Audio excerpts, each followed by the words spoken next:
மீசை கோழி முட்டை பொரித்த கறி கேட்கவில்லை. உருக சுட்ட பணியாரம் அவள் உருண்டை கேட்கவில்லை. கருக சுட்ட முறுக்குகளும் கடையல் பால் கேட்கவில்லை கேட்கவில்லை.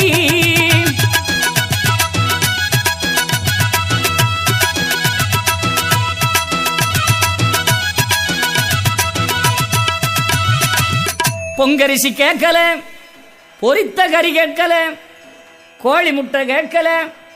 எனக்கு நல்ல உருக சுட்ட பணியாரத்தை கொண்டா, இல்ல அவலை கொண்டா, பொரிய கொண்டா, உருண்டைய கொண்டா, முறுக்க கொண்டா, கடையல் பாலை கொண்டா, எதையும் கேட்கல. கேட்காத ஒன்றை நாம செஞ்சுக்கிட்டு இருக்கிறோம். பொக்கணமும் கேட்கவில்லை, புலித்தோலும் கேட்கவில்லை. இறையவனின் அடியார்களுக்கு உயிரினங்களின் தோலிலே அமர்வதை கூட ஐயா கேட்கல.